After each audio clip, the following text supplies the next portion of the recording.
हम लोग मंदिर से आ गए, सब बाहर बैठे। पता है, कुलदेवी का मंदिर बहुत ही सुंदर है। कहते हैं कि अगर उनकी इच्छा हो तो बड़ा संकट टल जाता है। मुझे पूरा विश्वास है कि जीसा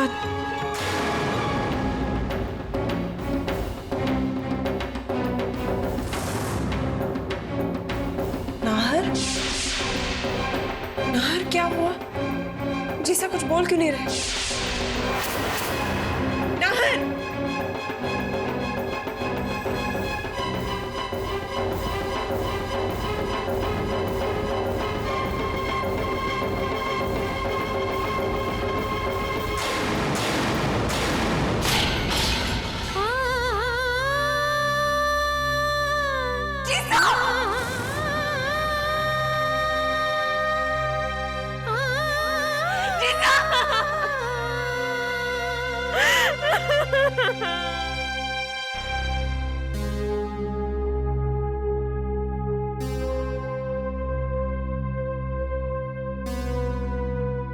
मम्मी देखिए ना, पीयूष का बुखार ही नहीं उतरा और पापा भी नहीं आए दवाइयां लेकर। देवर से आते होंगे बेटा, नई नई नौकरी है ना, शायद कोई जरूरी काम आ गया होगा। काम छोड़ के तो नहीं आ सकते ना। मगर मन्नू भाभी, मुझे तो बड़ी घबराहट हो रही है। कहीं ऐसा तो नहीं कि इनके बॉस ने इन्हें एडवांस देने से मना कर दिया, वरना अब तक तो ये आ जाते। अगर एडवांस ना भी मिला हो तो आके बताते तो सही ना। तो चिंता मत कर, आ जाएंगे। मन्नू भाभी, एक बाप के लिए इतना आसान नहीं है आकर ये कहना कि वो अपनी बच्ची के बीमार बच्चे के इलाज के लिए पैसों का इंतजाम नहीं कर पाया।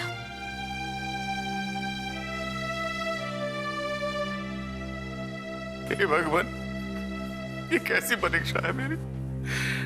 इतना लाचार हूं मैं कि एक नन्हे से बच्चे का जीवन बचाने के लिए भी मेरे हाथ खाली।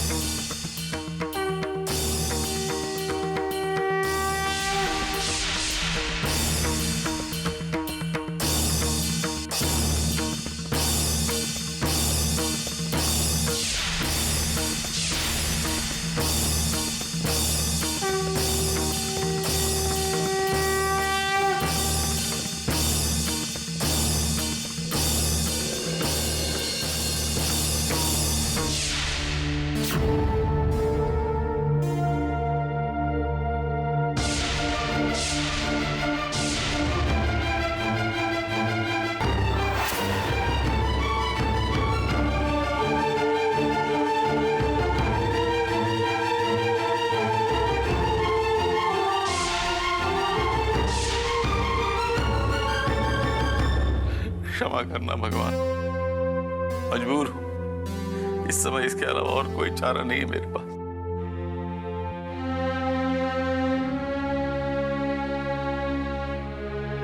माफ करना अंबिका, जानता हूं मंदिर में चोरी करके बहुत बड़ा पाप कर रहा हूं मैं, लेकिन अगर इससे मेरे बच्चे को जिंदगी मिलती है तो ये पाप करूं।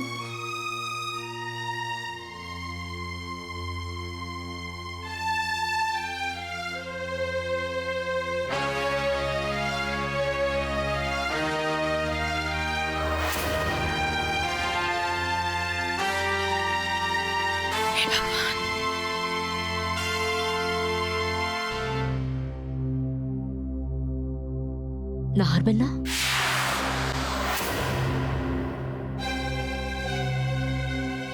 क्या बात है? आप बहुत परेशान लग रहे हैं। वो पहली बार किसी को अपनी आंखों के सामने दम तोड़ते देखा है। जिंदगी को पलट झपकते ही मौत के सन्नाटे में डूबते देखकर घबरा गया था। हम समझ सकते हैं, हमने भी जिंदगी में बहुत उतार चढ़ाव देखे, फिर ये तो हमारी जीसा की मौत थी। अपने सर के ऊपर से पिता के साए के उठ जाने का गम आप भी समझते हैं, लेकिन शायद नियति के आगे हम कुछ नहीं कर सकते। दुनिया में आपका कोई कितना भी अपना क्यों ना हो, कभी आपके साथ नहीं रहता, बस चला जाता है और अपनी यादें छोड़ जाता है। और हमें उसे यादों के सहारे जीना पड़ता है।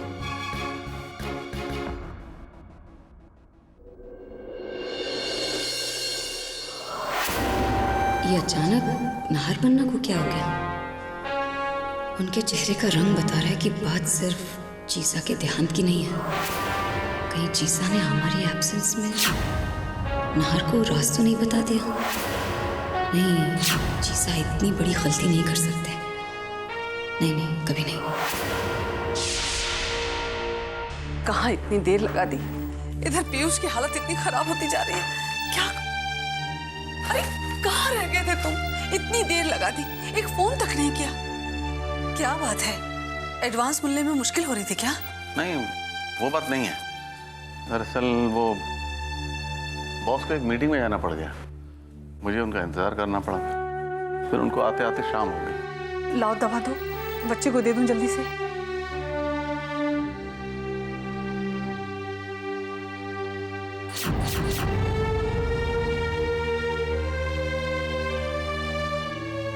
हे भगवान, अब सहन नहीं होता भगवान। अपनों से ही झूठ कब तक बोलता रहूंगा मैं।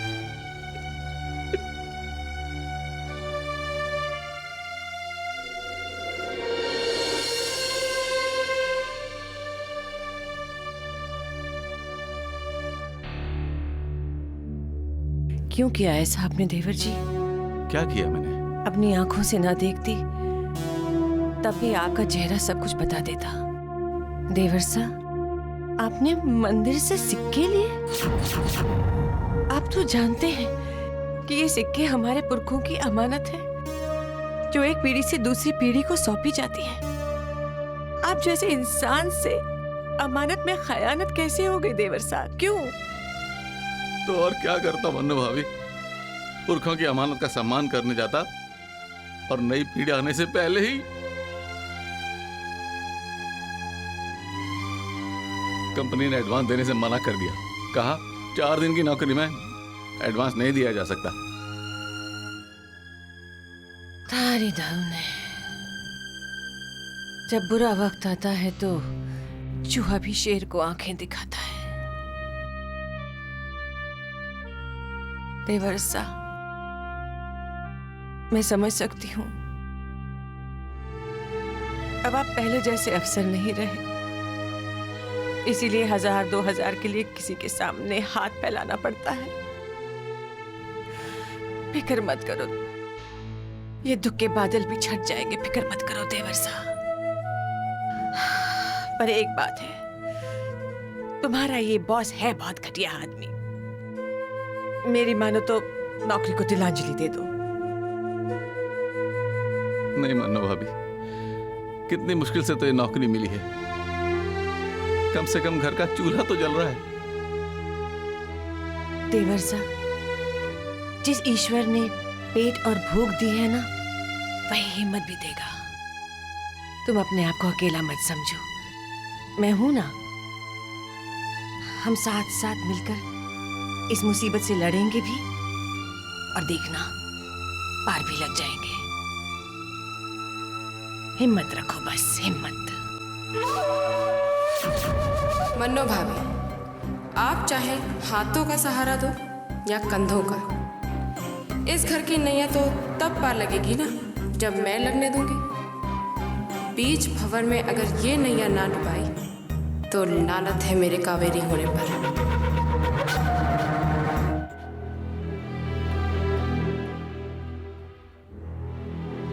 कावेरी, कावेरी, कावेरी, कावेरी, मेरी दवाइयां दे दो प्लीज। कावेरी, मेरी दवाइयां दे दो प्लीज। शुभ्रा को मालूम है, उससे ले लीजिए, मैं बाथरूम में हूँ। अच्छा, शुभ्रा। अरे हाँ, वो तो पीयूष के पास होगी, उसकी तबीयत खराब है।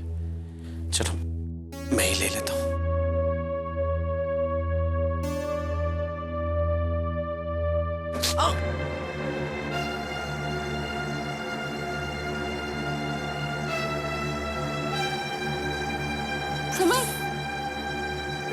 क्या हुआ? वो दिखता नहीं है ना तो। कहीं चोट तो नहीं आई? नहीं नहीं, ठीक हूँ। इस घर में समर की परवाह है किसी को या नहीं? क्या हुआ भाभी? अगर कुछ हुआ भी होता तो तुम्हें क्या? सब अपनी अपनी जिंदगी में मस्त हैं, ऐश कर रहे हैं। किसी को इतनी तमीज नहीं कि वो मेरे पति का ख्याल रख ले। कावेरी, भाभी मैं पीयूष के साथ थी। बुखार की वजह से वो मुझे एक सेकंड के लिए भी नहीं छोड़ रहा था। कुछ चाहिए था आपको? बड़ी मेहरबानी जो आपने जाने की इच्छा जाहिर की, पर तुमने यहाँ आने की तकलीफ क्यों की शुभ्रा? अपने बच्चे के सिरहाने जाकर बैठो, उसे जरूरत है ना तुम्हारी। और तुम ही क्यों? सारा घर लगा हुआ है पीयूष की सेवा में। जरा सा बुखार क्या आ गया, सब घेर कर बैठ गए पीयूष को। किसी को ये सोचने तक की फुर्सत नहीं है कि समर कैसा है। कावेरी, क्यों मेरा नाम लेके तमाशा खड़ा करने पे तुली हुई हो? और मैं कोई बच्चा नहीं जो हमेशा मुझे सहारे की जरूरत पड़े। शुभ्रा, तुम पीयूष के पास जाओ।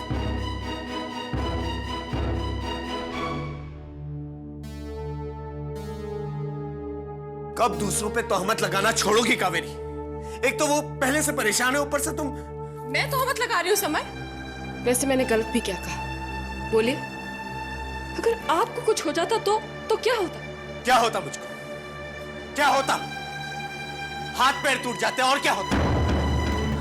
जो हुआ है मेरे साथ उससे ज्यादा और कुछ नहीं होता मुझे।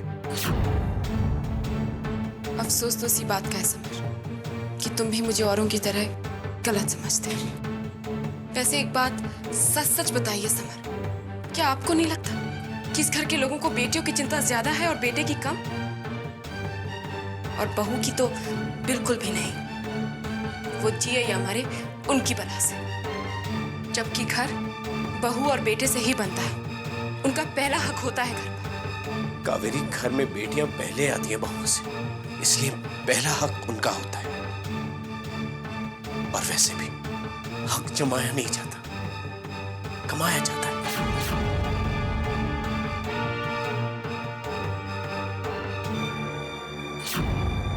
समर, हक छीना जाता है। और मैं भी देखती हूँ कि इस घर में बेटियों का राज कब तक चलता है।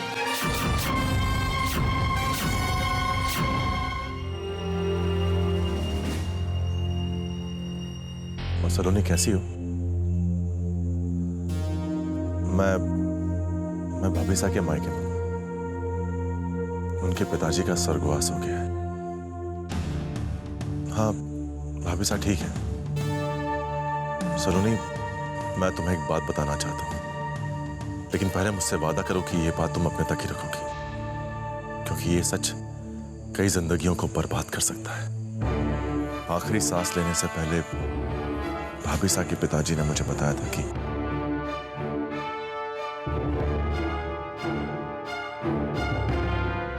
लेकिन आज के बाद हमारी जिम्मेदारियां और बढ़ जाएंगी सलोनी। हमें भाभीसा का खास ख्याल रखना पड़ेगा। तुम फिक्र मत करो, मैं उनके साथ। Take care, bye.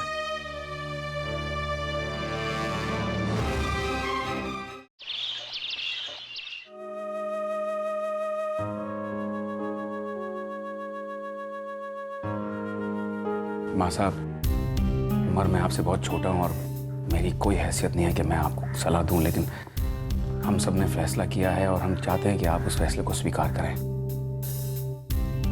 हमने फैसला किया है कि हम आपको यहाँ अकेला नहीं छोड़ेंगे। जीजी आपके साथ रहें तो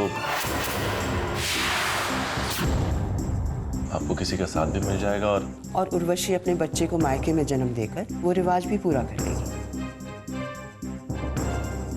हमें तो बहुत ही अच्छा लगेगा अगर हम मासा के पास रुक जाएं। बस एक छोटी सी प्रॉब्लम है, यहाँ अभी भी मेडिकल फैसिलिटीज उतनी ज़्यादा नहीं है। अगर कभी कोई इमरजेंसी आ गई तो अचानक हॉस्पिटल जाने में ही बहुत समय लग जाएगा। वैसे तो अगर हम अकेले होते तो कोई बात नहीं थी, लेकिन इस बच्चे को लेकर हम कोई चांस नहीं लेना चाहते हैं। ये तारा का सबसे बड़ा सपना है। वैसे तारा अगर रुकना चाहे तो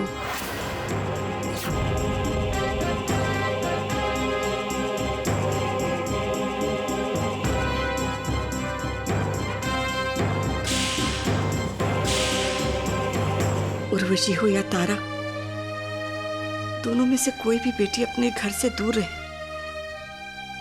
ये हमसे सहन नहीं होगा।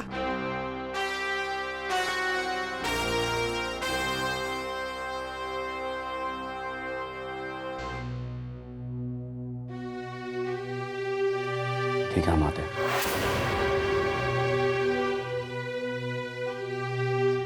वकील साहब आए। अटैक से पहले जीसा ने वसीयत बनाई थी, वही सुनाना चाहता हूँ।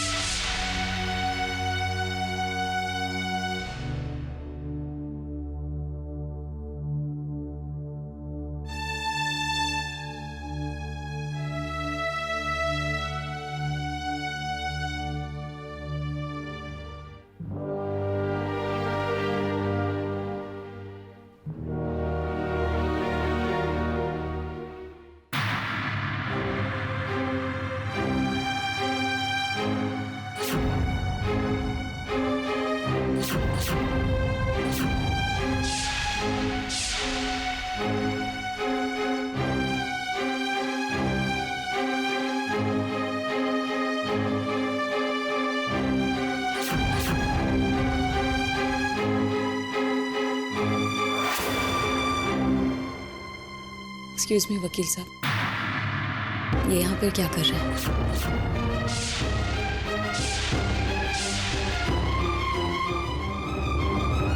स्वर्गीय शमशेर सिंह जी इन्हें अपने परिवार का एक खास सदस्य मानते थे, इसलिए आज वसीयत पढ़ते वक्त इनका यहाँ होना जरूरी है। बैठिए। वकील साहब, शुरू कीजिए। शमशेर सिंह जी ने अपनी तमाम जायदाद में से 20% अपनी बड़ी बेटी उर्वशी और दामाद राजशेखर के दोनों बच्चों के नाम किया है।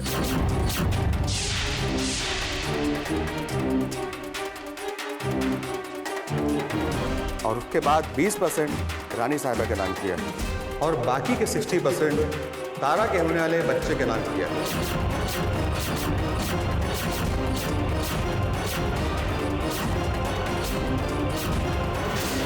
बच्चे के मालिक होने तक विजय सिंह जी उस बच्चे के कस्टोडियन होंगे और बाकी की देखरेख वही करेंगे।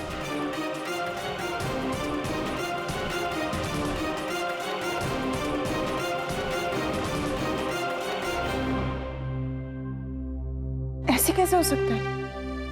जीसा ऐसे कैसे कर सकते हैं?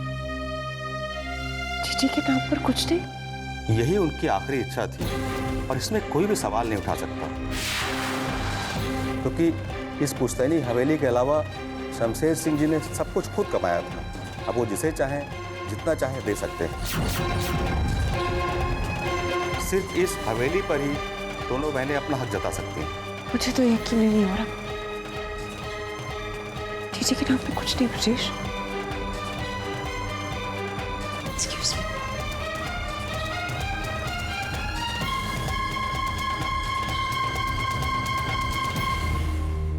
तारा, तुम उर्वशी जी के पास जाओ। इस वक्त उनको बहुत बुरा सदमा लगा है, उन्हें किसी की जरूरत है।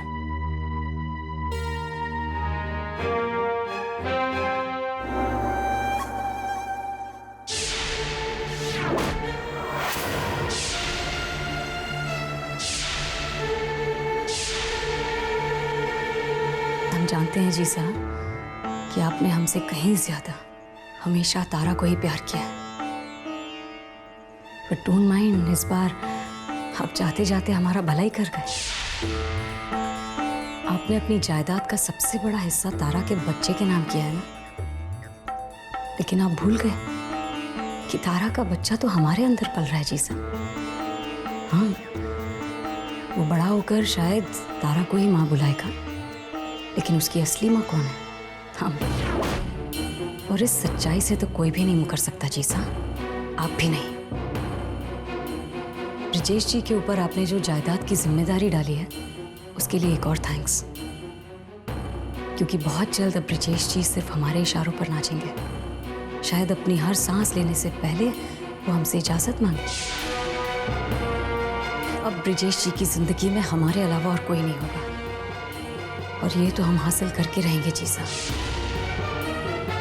और आप तो जानते ही हैं जी साहब, हम जो कहते हैं वो करके रहते हैं। आप ही ये कहते थे ना। सो माय डियर जी साहब, थैंक यू।